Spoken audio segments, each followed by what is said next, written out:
नमस्कार साथियों, मैं हरिओम पांडे एक बार फिर अपने चैनल सारा लर्निंग पॉइंट पर आप सभी का स्वागत करता हूं। हम लोग इस वीडियो के माध्यम से अप्रैल महीने के बचे हुए समसामयिक प्रश्नों की चर्चा करेंगे। पिछली दो वीडियो में हमने अप्रैल महीने के कुछ प्रश्नों की चर्चा की। बचे हुए अप्रैल महीने के प्रश्नों की चर्चा हम लोग इस वीडियो में करेंगे, जो कि आपकी परीक्षा की दृष्टि से अति महत्वपूर्ण प्रश्न होंगे। हम बात करते हैं आज के अपने प्रश्न की। तो आज का हमारा पहला प्रश्न है, अप्रैल 2020 में आईआईटी बॉम्बे के छात्रों ने कम लागत वाले मैकेनिकल वेंटिलेटर का विकास किया है। इस वेंटिलेटर का क्या नाम है? पॉइंट ध्यान में रखिएगा। मैकेनिकल वेंटिलेटर का विकास किया गया है आईआईटी बॉम्बे के द्वारा। आईआईटी बॉम्बे के द्वारा मैकेनिकल वेंटिलेटर का विकास किया गया है और उसका नाम है रूहदार। रूहदार ऐसा वेंटिलेटर बनाया गया है जो कि कम लागत का वेंटिलेटर है। ये जो हम लोगों के यहाँ वेंटिलेटर अभी यूज किया जा रहा है उसकी जगह पे इसका यूज किया जाएगा। उसका नाम है रूहदार। पॉइंट नोट डाउन कर लीजिएगा। बात करते हैं कुछ और प्रमुख वेंटिलेटरों की जिसका कोविड-19 के समय में विकास किया गया। तो सबसे पहले बात करेंगे हम वाइटल की। वाइटल ये नासा द्वारा बनाया गया वेंटिलेटर है। हम सभी जानते हैं नासा अमेरिका की स्पेस एजेंसी है। तो कोविड को ध्यान में रखते हुए वाइटल नाम का वेंटिलेटर नासा द्वारा बनाया गया है। बात करें प्राणवायु की, इंपॉर्टेंट क्वेश्चन है। प्राणवायु आईआईटी रुड़की द्वारा बनाया गया है। रुड़की द्वारा बनाया गया है। ये भी कोविड को ध्यान में रखते हुए ही बनाया गया है। बात करें कोशैक की, तो कोशैक वेंटिलेटर ना होकर यह हैदराबाद में जो अपना रक्षा अनुसंधान विकास प्रयोगशाला है उसने कोशैक का विकास किया है। और कोशैक क्या है?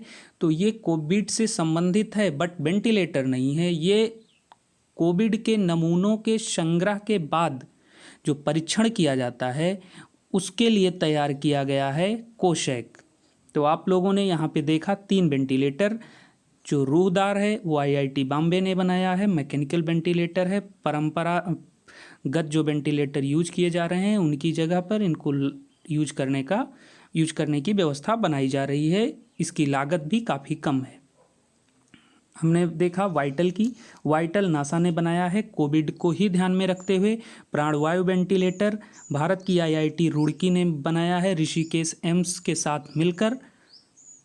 और चौथा है कोशैक। कोशैक को रक्षा अनुसंधान विकास प्रयोगशाला ने कोविड-19 के परीक्षण हेतु नमूना संग्रहण के लिए बनाया है। इंपॉर्टेंट फैक्ट है, चारों नोट डाउन कर लीजिएगा, समय समय पर रिपीट करते रहिएगा। बात करते हैं आज के अगले प्रश्न की। तो आज के अगले प्रश्न में हम बात करेंगे कोविड-19 के प्रसार को रोकने हेतु सांसद स्थानीय क्षेत्र विकास योजना को कितने वर्ष तक स्थगित करने का निर्णय लिया गया है। सांसद स्थानीय क्षेत्र विकास योजना, इसको हम लोग शॉर्ट फॉर्म में सांसद निधि भी कहते हैं, जो कि केंद्र सरकार द्वारा 2 वर्ष के लिए स्थगित किया गया है। इससे जुड़े हुए कुछ इंपॉर्टेंट फैक्टों की हम चर्चा कर लेते हैं। इस योजना की निधि 2 वर्ष में कितनी, 2 वर्ष सबसे पहले जान लेते हैं। वो 2 वर्ष कौन कौन से होंगे? तो वो 20 से 21 और 21 से 22, ये 2 साल हैं जिसके लिए सांसद निधि को स्थगित किया गया है। इसका जो फंड है करीब 7900 करोड़, इतना फंड है।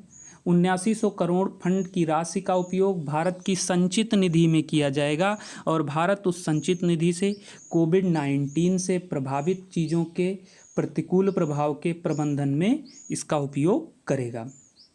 अगर बात करें सांसद स्थानीय क्षेत्र विकास योजना या एमपीलैट्स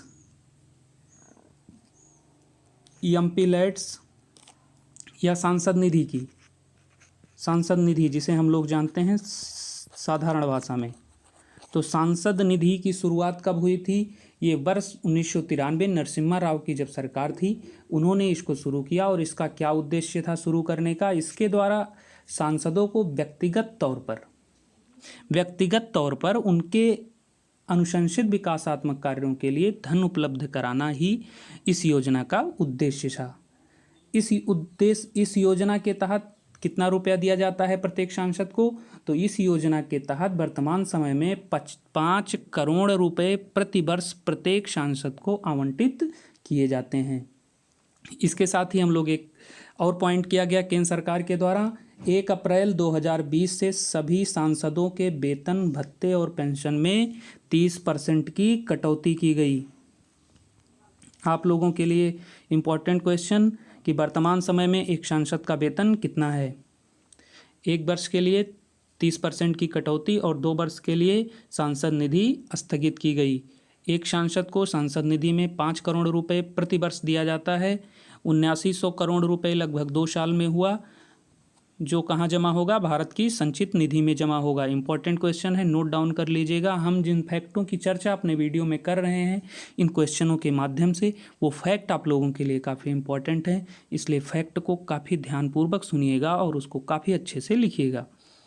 बात करते हैं अगले क्वेश्चन की। तो पीटर्सबर्ग जलवायु संवाद को German federal chancellor Angela Merkel की पहल पर किस वर्ष लॉन्च किया गया था? सबसे पहले हम इसका उत्तर जानेंगे। इसका उत्तर है 2010। एंजेला मर्केल का नाम हम सभी लोग जानते हैं, ये जर्मन चांसलर रह चुकी हैं। ये क्वेश्चन क्यों इम्पोर्टेंट हो जाता है पीटर्सबर्ग जलवायु संवाद? क्योंकि इस बार जो ये सम्मेलन हुआ है ये प्रथम वर्चुअल सम्मेलन है। फर्स्ट वर्चुअल से मतलब है कोविड को ध्यान में रखते हुए इस वर्ष जो भी सम्मेलन हुए हैं उसमें से मुख्य जो प्रमुख सम्मेलन हैं वो वीडियो कॉन्फ्रेंसिंग से मदद से हुए हैं।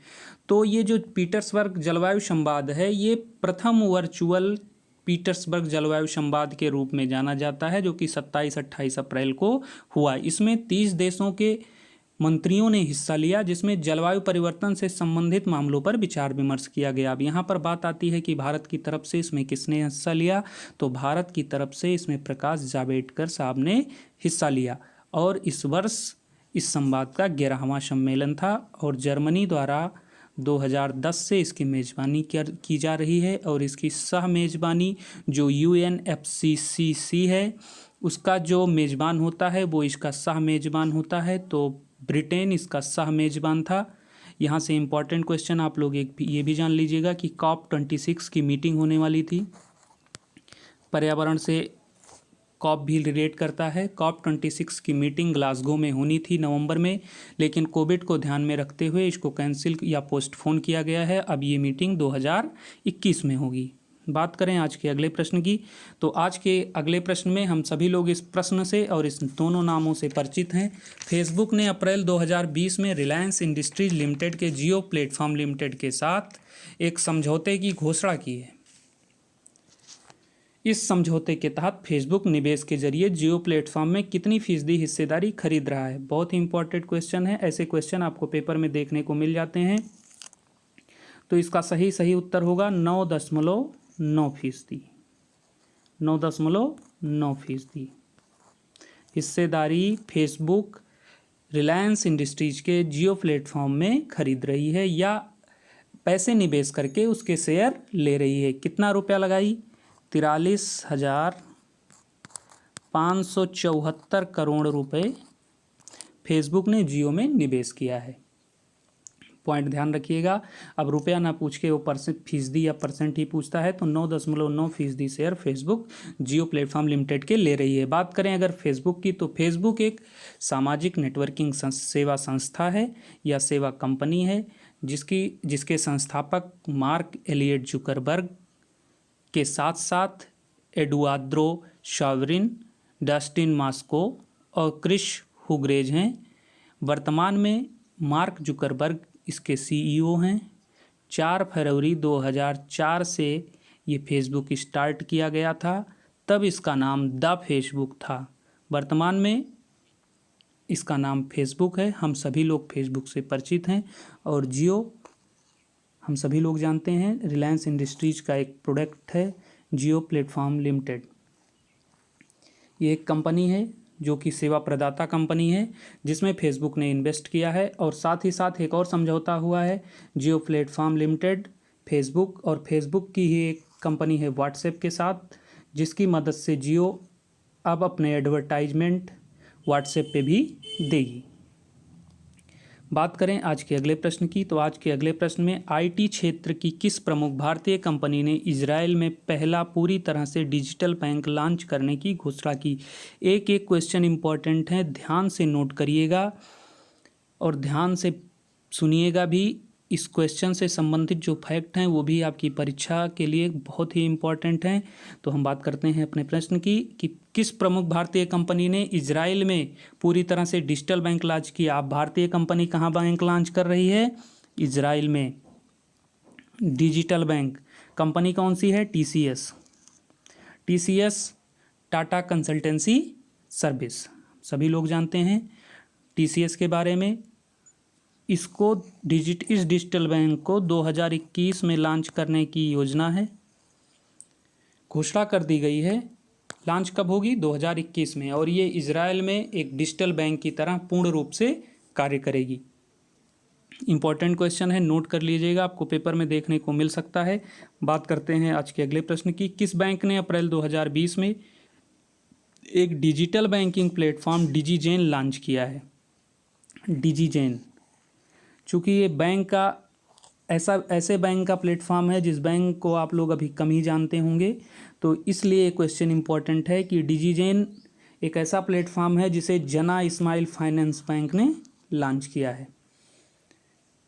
जना स्मॉल फाइनेंस बैंक ने अपने ग्राहकों के लिए डिजीजेन लॉन्च किया है।